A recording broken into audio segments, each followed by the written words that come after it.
খিচুড়ি পছন্দ করে না এমন বাঙালি মনে হয় না তেমন একটা পাওয়া যাবে। হ্যালো এভরিওয়ান, আসসালামু আলাইকুম। তো আপনাদের সাথে আজকে একটা অন্যরকম খিচুড়ি রেসিপি শেয়ার করব। এই দেখুন, আমি পেঁয়াজ, শুকনো মরিচ, কাঁচা মরিচ নিয়ে নিয়েছি। এটা সুন্দরভাবে পরিষ্কার করে কেটে আমি ব্লেন্ড করে নিয়েছি। ব্লেন্ড করলে বা আপনারা পাটায় বেটে নিতে পারেন। এরপর 2 রকমের ডাল নিয়েছি, মসুর আর খেসারির ডাল। খেসারির ডালটা হালকা ভাজি করে তারপরে আমি গরম পানি দিয়ে ধুয়ে নিয়েছি। এরপর আমি চুলায় পানি গরম করতে দিয়েছি, যেহেতু পোলাও চাল দিয়ে আজকে খিচুড়িটা রান্না করবো, তাই গরম পানি দিয়েছি। পোলাও চালটা সুন্দর মতো ধুয়ে তারপরে আমি 10 মিনিটের মতো ভিজিয়ে রেখেছি। এরপরে পাতিলটা গরম করে আমি তেল দিয়ে দিলাম পরিমাণ মতন। এরপরে বাটা মশলাগুলো আমি দিয়ে দিলাম। তো এর মাঝে আমি আলু কাটতে এসে দেখি এরকম একটা আলু পেয়েছি, এই সময় একটু ভিডিও করে রাখলাম। তো আমি গরম মশলা এভাবে একটু পাটা পোতায় ছেঁচে দিচ্ছি। আপনারা গুঁড়ো দিলে এরকম না করলেও হবে, গুঁড়ো দেওয়াটাই বেটার। যেহেতু আমাদের কাছে তখন গুঁড়োটা ছিল না, আমি তাই একটু এভাবে দিয়েছি। তো গরম মশলাগুলো সুন্দরভাবে তেলের উপরে ভেজে নিব মশলার সাথে। এই খিচুড়ি রান্নাটা একটু অন্যরকম, আপনারা এভাবে একটু ট্রাই করে দেখতে পারেন, আশা করি ভালোই লাগবে।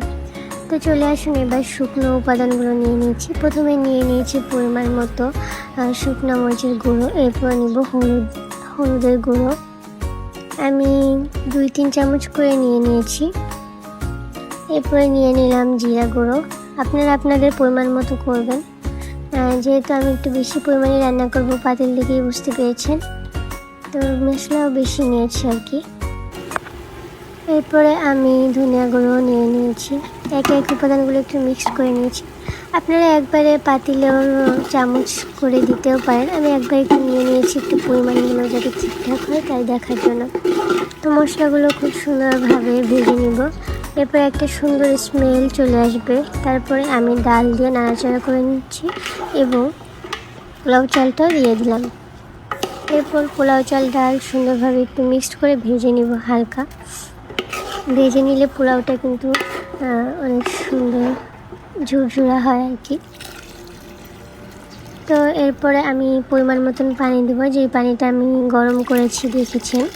যে চাল আর ডাল মিলিয়ে আমার 7 পট হয়েছিল, আমি 14 পটের একটু কম পানি দিয়েছিলাম।